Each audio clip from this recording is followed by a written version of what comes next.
Assalamualaikum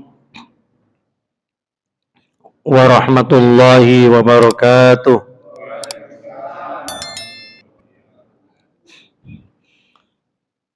Bismillahirrahmanirrahim.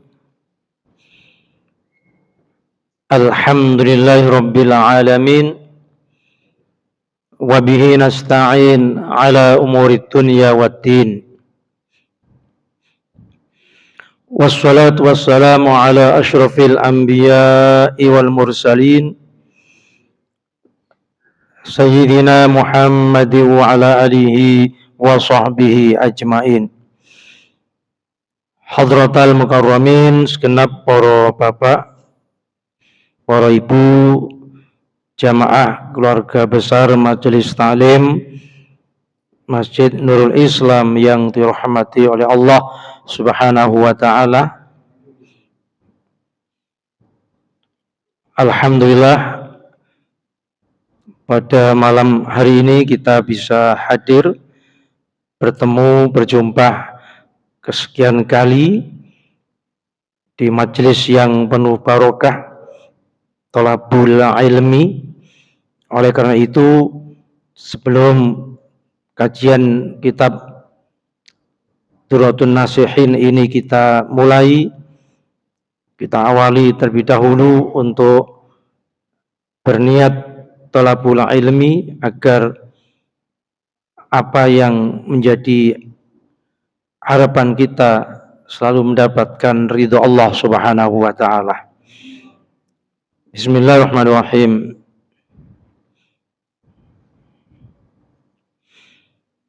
Al-Fatihah. A'udzu billahi minasy syaithanir rajim. Bismillahirrahmanirrahim. Alhamdulillahi rabbil alamin. Ar-Rahmanir Rahim. Maliki yaumiddin. Iyyaka na'budu wa iyyaka nasta'in. Ihdinas siratal mustaqim. Siratal ladzina an'amta 'alaihim ghairil maghdubi 'alaihim waladdallin. Amin. Mari dibuka juz 3 halaman 190.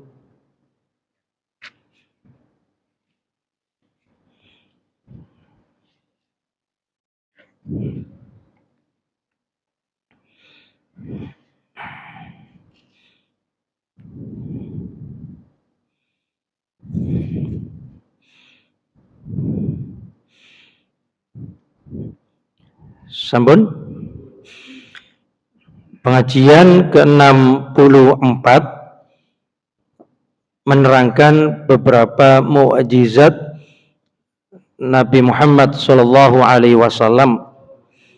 Surat Al-Qamar ayat 1, 2 dan 3. Bismillahirrahmanirrahim. Iqtarabatis sa'atu wa syaqqal qamar wa in yaraw ayatan yu'ridu aw yaqulu sihrun mustamirru wa kadzabu wattaba'u ahwa'ahum wa kullu amrin mustaqir. Iqtaraba, telah dekat, as-sa'atu, hari kiamat. Jadi iqtarabatis sa'ah, karena itu kalimatnya kata kerja masa lampau, jadi dikatakan kiamat itu telah tiba, telah dekat. Jadi walaupun belum terjadi, tapi disampaikan dengan kalimat kata kerja masa lampau. Berarti hari kiamat itu disampaikan oleh Allah akan benar-benar terjadi. Jadi bukan hoak, ya, bukan merupakan peringatan-peringatan semata, tapi kiamat itu adalah sesuatu hal yang pasti akan terjadi. wa syaqqal qamar, dan telah terbelah bulan. Jadi bulan itu telah terbelah. Wa iyyarau, dan manakala mereka melihat ayatan suatu tanda. Ayat itu tanda, bisa tanda berupa ciptaan atau berupa firman-firman Allah, yaitu di dalam Al-Quran.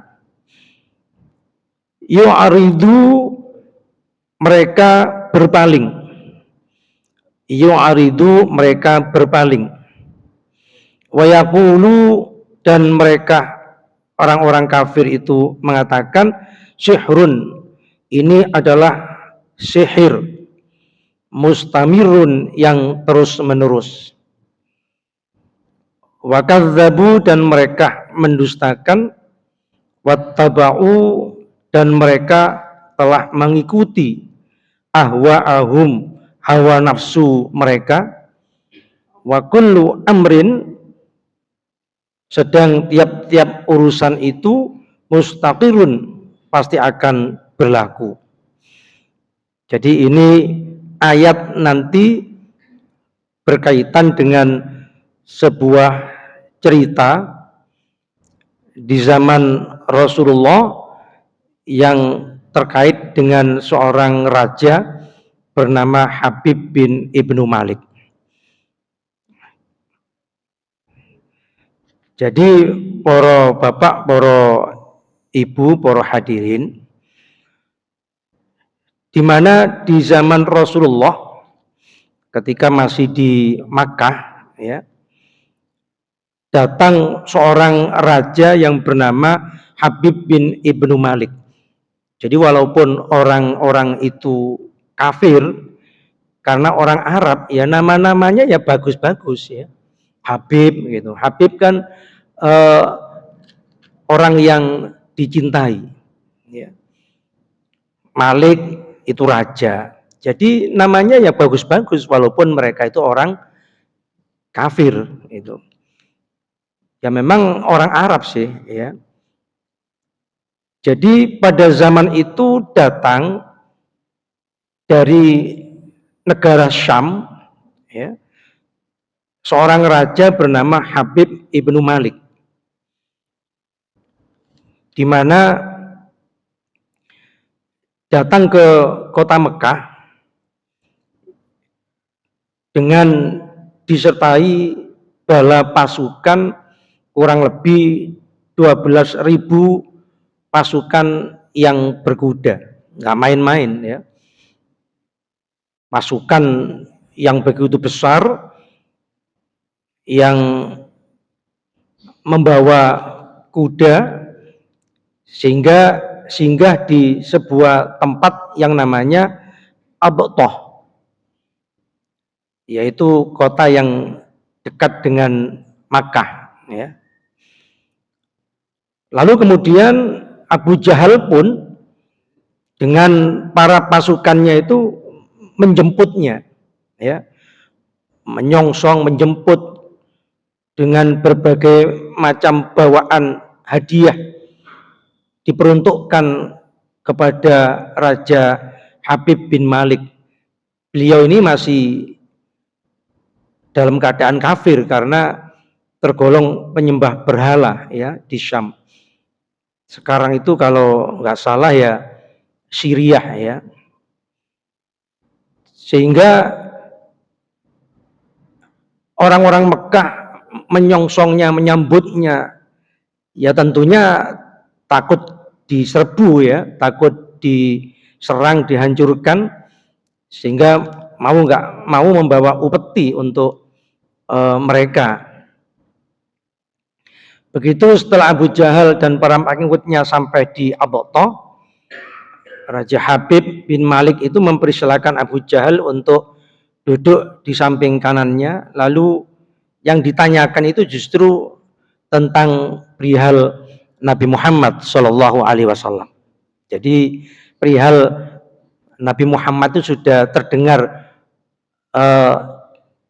di mana-mana, termasuk terdengar di telinga seorang raja bernama Habib bin Ibnu Malik ini. Maka Abu Jahal berkata, Tuan, sebaiknya Tuan bertanya kepada Bani Hashim saja. Itu. Jadi Bani Hashim itu ya keluarga dari Rasulullah Muhammad SAW. Maka Raja Habib bertanya kepada Bani Hashim, bagaimana pendapatmu tentang Muhammad? Maka mereka menjawab, kami sangat kenal dengan Muhammad itu sejak kecil. Beliau orang yang sangat jujur, kata keluarga Bani Hashim. Jadi memang Rasulullah itu semenjak muda itu dikenal di kalangan orang-orang Quraisy adalah Al-Amin, orang yang sangat dipercaya. Bisa dipercaya karena mengapa mendapat kepercayaan? Karena jujur, ya, sangat jujur, sangat amanah. Maka ketika sampai berumur 40 tahun, kata keluarga Bani Hashim, jadi masih kecil, masih muda, masih remaja, itu sangat jujur, dikenal dengan Al-Amin. Tapi ketika usia 40, dia ini mulai ya berulah lah ya, menurut mereka berulah, mencela Tuhan kami. Jadi Tuhan kami dicela, dianggap mereka itu, Nabi Muhammad itu menghina Tuhan mereka. Lalu melahirkan, memunculkan agama baru, yang agama itu bukan milik nenek moyang kita. Nggak tahu agama apa itu. Walhasil bukan agama sebagaimana nenek moyang kita. Lalu Raja Habib itu bilang, coba bawakan Muhammad itu di hadapanku. Kalau dia membangkang, maka tangkap dengan, kalau perlu dengan kekerasan. Jadi paksa dia bisa hadir di tempat ini, biar aku yang langsung bertanya, agama apa itu? Itu. Maka mereka pun mengutus seseorang kepada Nabi Muhammad SAW. Lalu Rasulullah pun keluar disertai Abu Bakar dan Siti Khadijah. Yang keduanya dengan menangis sambil berkata, Mbok Yoto, jangan ya Rasul. Mereka itu orang-orang kafir. Ya. Raja Syam pun juga dikenal kejam karena penyembah berhala pula, boloi Abu Jahal. Ya. Jangan-jangan nanti panjenengan di sana itu malah mendapat siksaan atau mendapat penganiayaan oleh mereka. Maka jawab Rasul, ya udahlah kalian berdua nggak usah khawatir. Wala tahzan, wala takhaf, jangan susah, jangan bersedih. Innallaha ma'ana. Jadi sesungguhnya Allah itu bersama kami. Ya nggak usah lah, nggak usah takut. Allah bersama kita. La haula wala quwata illa billahil aliyyil azim. Ya samalah ketika dulu Rasulullah dengan Abu Bakar ketika masuk ke Gua Thur, Abu Bakar itu seakan merasa khawatir sehingga Abu Bakar itu masuk duluan ke Gua Thur itu. Indilala perasaan Abu Bakar itu benar. Abu Bakar disengat kalajengking di dalam itu. Makanya langsung seketika demam, gak bisa ngomong, ya, berkeringat dingin. Lalu Abu Bakar itu ditanya, kenapa kok diam terus? Gak bisa jawab beliau karena demam, merasa sakit itu. Kemudian Rasulullah mengatakan, wala takhaf wala tahzan innallaha ma'ana. Ojo khawatir, ojo wedi. Gusti Allah itu bersama kita. Boten wedi Kanjeng Nabi, enggak takut. Ini tangan digigit kalajengking itu. Lalu kemudian diludahi Nabi, alhamdulillah kempes dan sembuh seketika itu. Itu ludah Nabi ya. Kalau ludah kita beda lagi nanti. Karena ludah Rasul itu obat ya. Ludah Nabi itu obat. Makanya Rasulullah itu basyarun lakal basyar. Nabi itu adalah sosok sempurna. Akhlaknya mulia. Kepribadian yang lengkap. Walaupun manusia tapi tidak sebagaimana seperti kita. Oleh karena itulah Allah menjadikan Nabi itu sosok toladan. Laqad kana lakum fi Rasulillahi uswatun hasanah. Liman kana yarjullaha, bagi orang yang berharap bertemu Allah. Makanya kita ketemu presiden saja senang ya. Misalnya dipanggil Pak Jokowi, lalu diberi uang, diberi mobil, diberi rumah, kira-kira senang ya. Apalagi bertemu Allah, diberikan surga yang lengkap kenikmatannya dibanding segala-galanya. Syaratnya, laqad kana lakum fi Rasulillah, mentauladani, yaitu akhlak Rasulullah Muhammad Shallallahu Alaihi Wasallam. Nah, Nabi itu ya manusia sebagaimana kita, yakni beliau pemimpin keluarga, kepala keluarga, karena punya istri dan punya anak. Tapi jangan bertanya tentang bagaimana sabar dan baiknya beliau memimpin keluarganya. Beliau bukan saja seorang raja, tapi seorang pemimpin dunia. Kalau raja itu menguasai hanya beberapa negara, tapi kalau Rasulullah dunia akhirat. Beliau seorang pemimpin, bukan penguasa. Ya. Rasulullah adalah seorang jenderal, karena memimpin perang di garda depan tanpa pantang menyerah sedikit pun.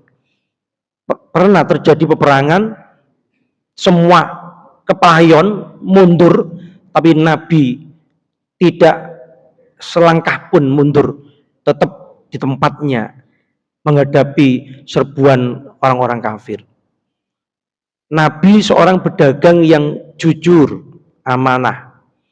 Nabi seorang guru, mengajarkan syariat agama. Nabi seorang da'i, karena beliau menyebarkan risalah agama Islam.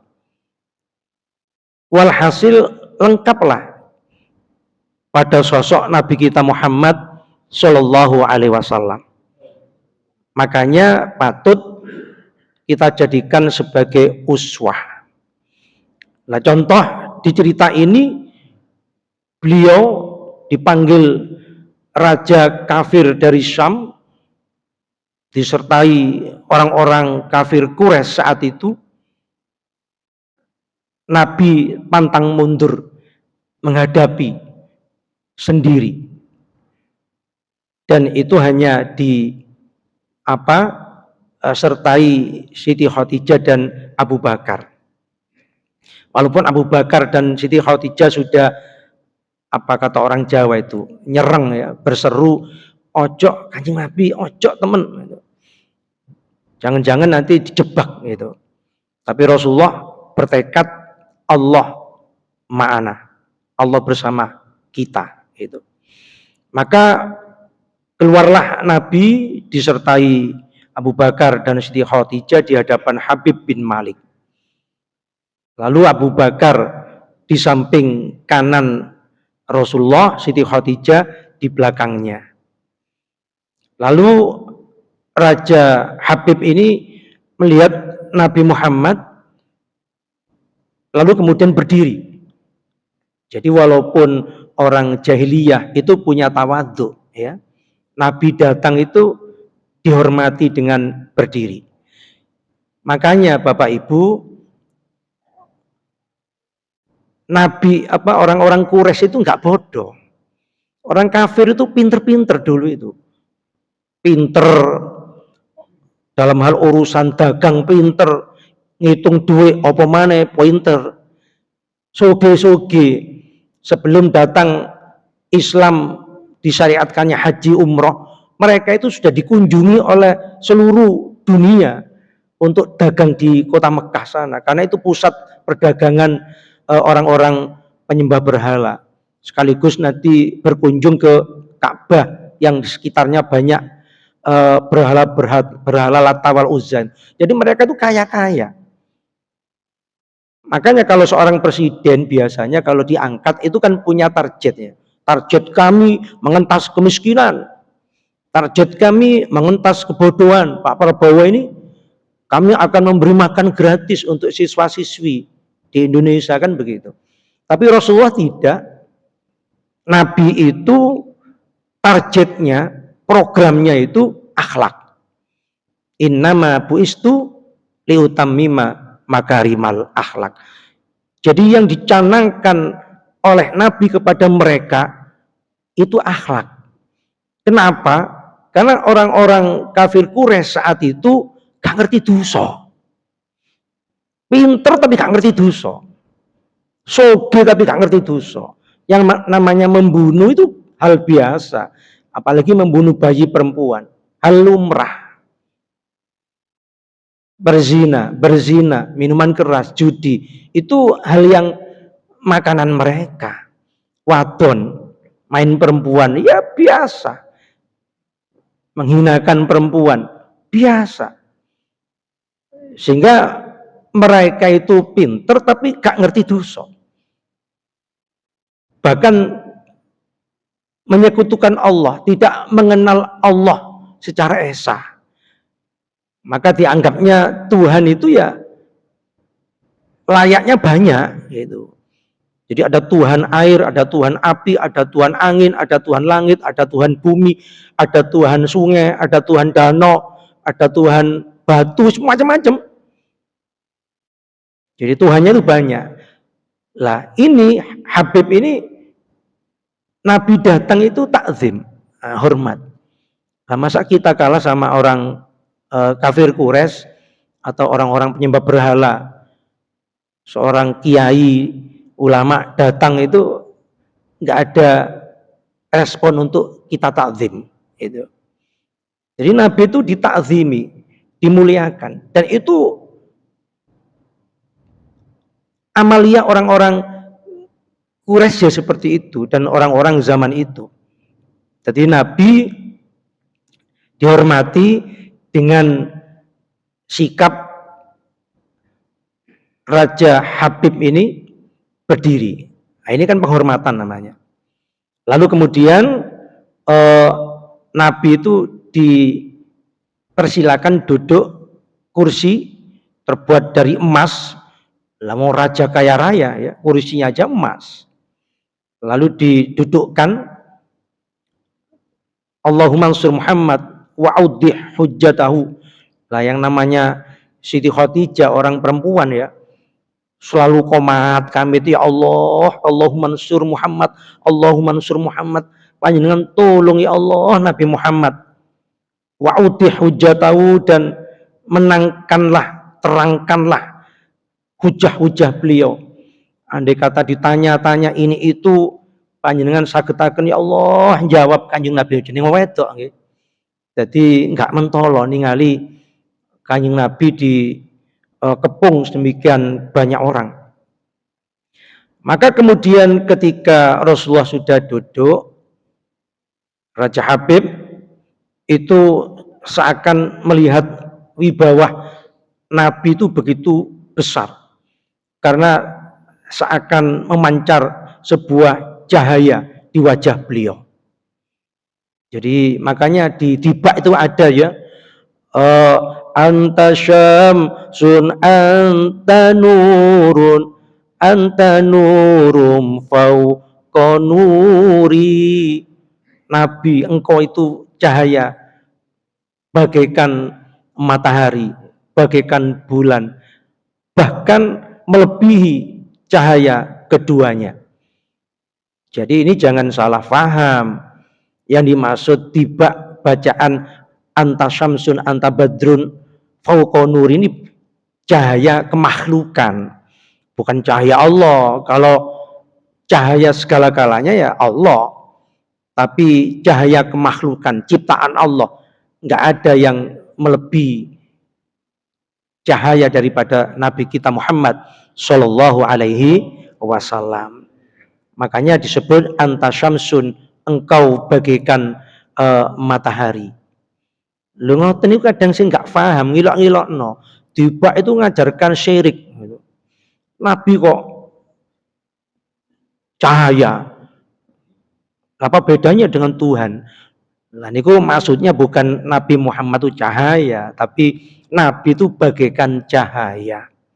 Wong kita saja kalau dulu di saat muda bilang ke ya kekasih kita, ya istri kita, engkau bagaikan bulan purnama, kan begitu. Bilang kita ke istri kita. Ya Pak, istri kita itu bulan purnama? Ya tidak. Kecantikannya bagi kita itu bagaikan bulan purnama. Jadi dilihat oleh Habib, raut wajah Nabi itu bersinar. Ya menunjukkan benar-benar orang yang baik lah ya. Orang-orang soleh kan seperti itu. Sehingga Habib ini, Raja Habib ini kagum ya. Kagum. Lalu kemudian Raja Habib ini bertanya begini, ya Muhammad, biasanya setiap nabi itu punya mukjizat. Ya. Maka apakah engkau punya mukjizat? Maka Rasulullah menjawab, apa yang kau kehendaki? Gitu. Lah karena Nabi yakin, makanya kita itu harus di dalam agama itu harus hakul yakin. Nabi lu ditanya itu ya, apa kamu punya mukjizat? Jawaban Nabi, apa yang kau kehendaki? Jadi nggak pele-pele. Ya isoe kula niku ngeten isoe. Jangan ditanya yang lain, tidak. Duh, sampai njaluk apa gitu. Njaluk apa? Wah, penjalukane ku soro gitu. Maka kemudian Raja Habib ini bilang begini, saya itu menghendaki, lihat yang sekarang matahari di atas kamu. Kan waktu itu matahari dalam keadaan siang hari. Matahari itu tenggelam, ya. Lalu kemudian bulan itu terbit. Lalu matahari itu bulan itu langsung datang kepada kamu. Jadi bulan itu turun, terus turun kepada kamu, masuk ke baju kamu. Setelah itu terbelah, keluar dari sebelah lengan kanan kamu, yang satunya keluar dari sebelah lengan kiri kamu. Lalu kemudian menyatu lagi, terus naik ke langit. Setelah itu bulan itu menghilang, lalu kemudian diganti matahari lagi sebagaimana semula. Wah itu kan sorong ya, permintaan yang gak mungkin lah bagi orang biasa, sakti-sakti ini gak iso ya.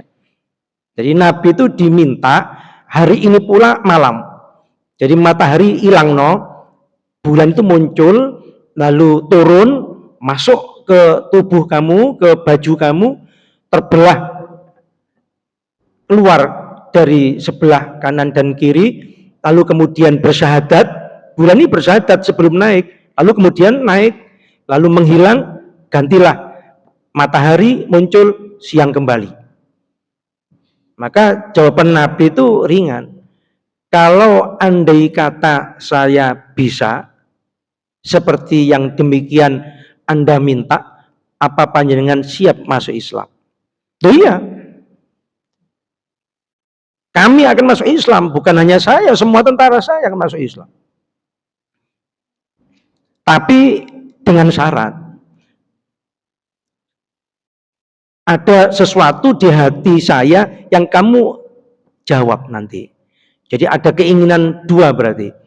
Jadi sesuatu hal yang belum disampaikan Nabi, belum disampaikan. Lalu nanti itu kamu jawab. Apa yang ada di hati saya, kamu tebak. Itu. Lalu kemudian Nabi itu minta izin berangkat ke Jabal Qubais. Jabal Qubais itu dekat Masjidil Haram. Dulu di tahun 80-an itu masih ada dulu Jabal Qubais ya, yang pernah haji tahun 80-an ya. Yai Jalil nututi nggih? Mboten. Kula nate nututi di Jabal Qubais. Jadi Jabal Qubais itu yang sekarang deket terowongan, dibuat istana itu sama Raja Salman sekarang itu. Dulu itu Jabal Qubais namanya. Jadi setiap orang haji umroh, insya Allah pasti ke sana karena ada sebuah riwayat cerita seperti ini. Jadi ke Jabal Qubais tahun 80-an, karena saya dulu tahun 85 itu sudah di sana ya. Sudah di sana, masih ada itu pasar Seng apa itu masih ada semua. Rumah Nabi itu masih ada dulu, sekarang sudah nggak ada semua, dihancurkan ya. Jadi masih banyak nostalgia di era Rasulullah dulu, ada Jabal Qubais, ada rumah Nabi sekarang dibongkar jadi perpustakaan itu. Nah, perpustakaan. Jadi sholat di sana memohon kepada Allah. Ya, makanya kalau kita minta sesuatu disunahkan untuk sholat hajat dulu, ya. Sholat hajat, lalu apa yang dimohonkan insya Allah yakin akan dikabulkan oleh Allah Subhanahu wa Ta'ala. Jadi Rasulullah begitu. Maka beliau berangkat ke Jabal Qubais. Jabal itu ya gunung ya. Di sini kan disebutkan gunung, ya gunung itu jabal. Kadang orang itu sudah jabal gunung, bahasanya berarti morokab, double. Saya naik ke gunung Jabal Nur gitu ya, jabal ya gunung gitu. Cuma bahasa Arab. Lah di Jabal Qubais itu mengerjakan sholat 2 rakaat lalu mengangkat tangan. Lah berarti ini termasuk juga tuntunan Nabi bahwa kalau berdoa itu mengangkat tangan. Malah dalam sebuah hadis yang lain, Nabi itu mengangkat tangan di saat berdoa hingga arah ketiaknya itu terlihat. Nah, berarti kan bukan begini. Kalau gini kan gak ketok, begini kan. Berarti kan kelihatan gitu. Tapi yo gak ketok ketiaknya begitu karena beliau kan berbaju, arah ketiaknya. Nah, gini. Berarti mengangkat tangan gini. Makanya sunnahnya kan pokoknya ngangkat ini, sunnah. Karena Rasulullah itu kalau berdoa ya seperti itu. Memang ada sebuah riwayat saat sholat istisqa itu beliau ngangkat tangan satu begini. Itu dalam hal saat sholat istisqa, bukan setiap berdoa itu. Tapi ada yang menakwil pokoknya anggar dungo tangan siji tok. Lah enggak, ya enggak begitu. Karena Rasulullah itu dalam banyak hadis mengangkat kedua tangan ya. Termasuk di Jabal Qubais ini beliau juga mengangkat tangan. Ya. Lalu kemudian turunlah malaikat Jibril dengan dikarak 12.000 malaikat. Dikarak, ya. Tapi nggak pakai terbang jitor, nggak pakai, ya. Ya sama dengan Lailatul Qadar itu kan juga tanazzalul malaika warruhu fiha. Jadi malaikat Jibril itu turun di Kara. Lalu kemudian Rasulullah itu meminta, lalu ya ringkasnya begini, malaikat menyampaikan kepada Rasulullah bahwa apa yang dimintanya itu akan dikabulkan. Dan juga sampaikan ke Raja Habib itu bahwa dia punya anak perempuan.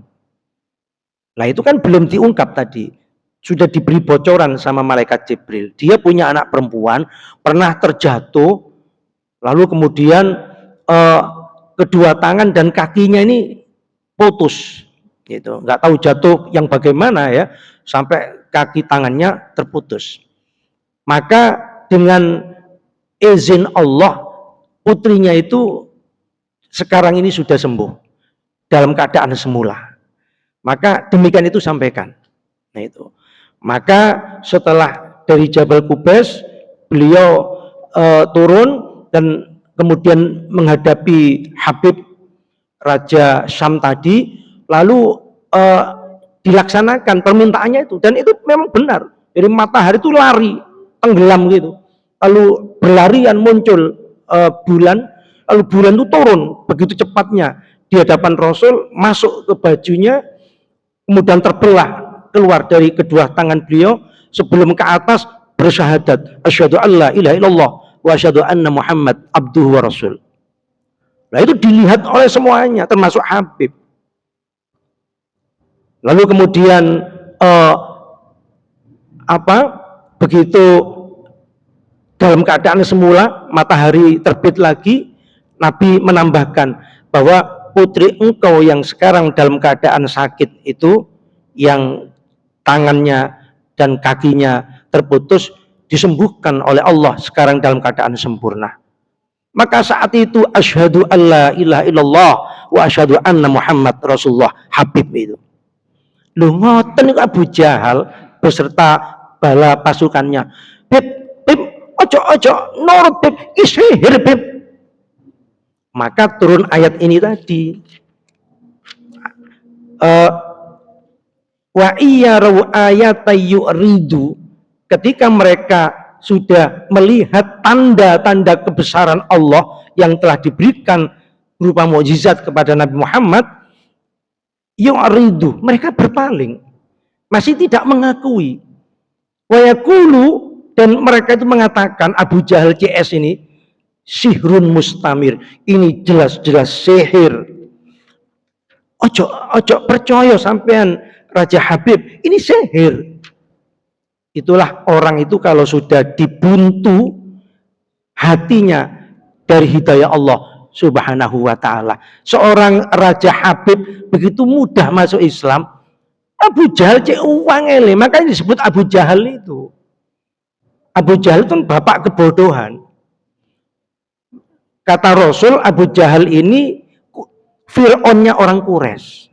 Fir'aunnya orang Quraisy. Saking nemene oleh benci nang Rasulullah itu, begitu menentangnya terhadap Islam, sudah diberikan begitu luar biasa mukjizat, jawabannya ringan, hadza sihrun, ini sihir.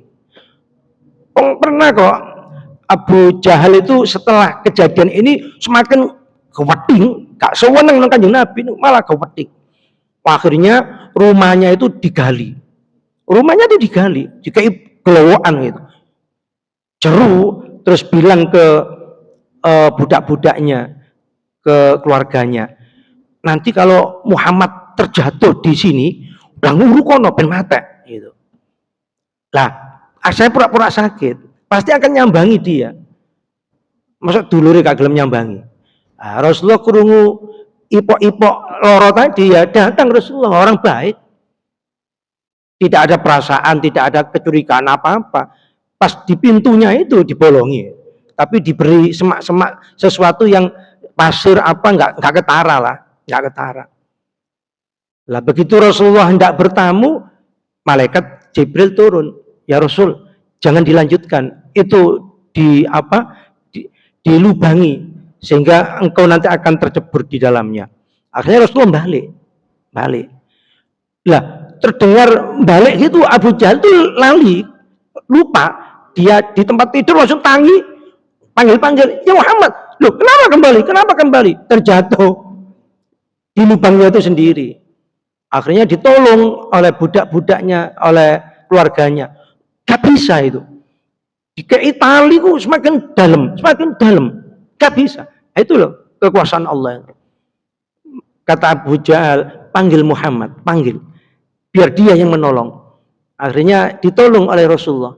Begitu habis ditolong, mat, hebat sihirmu ya Allah. Wis ditolong, hebat sihirmu itu, luar biasa matnya itu. Astagfirullah. Itulah orang kalau tidak dapat hidayah, ya mudah-mudahan kita terjauh dari seperti watak dan sifat Abu Jahal, ya. Sudah Isa? Ada yang bertanya? Cukup? Ya mudah-mudahan momentum Maulid Nabi seperti ini saya sampaikan, bulan disunahkan untuk memperbanyak bersolawat. Man ahabbani kana ma'i fil jannah. Barang siapa yang mencintai diriku, kata beliau, maka akan menemani aku kelak di surga. Maka kaifiyah membaca sholawat itu ada 4 macam. Membaca sekali, ini hadis sahih, man sholla alayya marratan wahida, barang siapa membaca sholawat sekali, maka dibalas oleh Allah 10 kali berupa rahmat dan kebaikan. Sekali. Nah kalau 2 kali ya 20 kan, kalau 10 ya 100, begitu seterusnya. Setiap hari sekali, maka akan diberi oleh Allah balasan 10 kebaikan. Jadi sholawat itu mendal. Kalau kita membaca sholawat, mendalin engkau sampean kabeh. Seperti ini loh. Nah, air ini loh. Air ini kalau andai kata diberi air, kan sudah penuh ini. Terus saya beri air, pasti tumpah. Tumpahnya itu pasti ke saya. Kan ke sarung saya, ke tangan saya, karena mengalir turah-turah ya. Sholawat juga begitu. Nabi itu nggak butuh sholawat kita. Dengan kita membaca sholawat, kita yang dapat daripada kemuliaan yang diberikan oleh Allah berupa rahmatnya yang begitu berlimpah. Gitu. Turah-turah, utah-utah kalau kita bersholawat itu. Yang kedua, kalau kita membaca sholawat fi yaumil jum'ah, di hari Jumat, sab'ina, 70 kali. Jadi setiap hari Jumat 70 kali. Mahallah dzunubahu kulluh. Allah akan mengampuni semua dosa kita. Jadi kalau ingin dosa kita semuanya diampuni oleh Allah, bacalah sholawat 70 kali setiap Jumat. Kalau setiap hari Ustaz, ya malah bagus. Oh, setiap hari Jumat saja diampuni semua dosa kita. Yang ketiga, mi'ata marrah. Setiap hari membaca sholawat setiap hari 100 kali. Maka kalau membaca sholawat setiap hari mi'ata marrah 100 kali, maka qadallah, Allah akan menerima hajat kita itu mi'ata hajat, 100 hajat. Jadi 100 permintaan kita dalam hal urusan dunia akhirat itu dikabulkan oleh Allah. Sab'ina fil akhirah, yang 70 urusan akhirat dikabulkan, wa salafina, yang 30 fit dunia, urusan dunia dikabulkan. Jadi 100 itu terbagi, yang 70 urusan akhirat, yang 30 urusan dunia, semuanya barokai moco sholawat setiap hari 100 kali dikabulkan oleh Allah. Hajat-hajat kita, doa-doa kita, cita-cita kita. Lalu kalau membaca alfan, man sholla alaiya alfan, barang siapa membaca sholawat sekarang 1000 kali, 1000 kali, maka akan dibebaskan dari siksa api neraka. Dan ketika saat detik-detik meninggal dunia akan diberitakan kabar gembira tentang tempatnya di surga.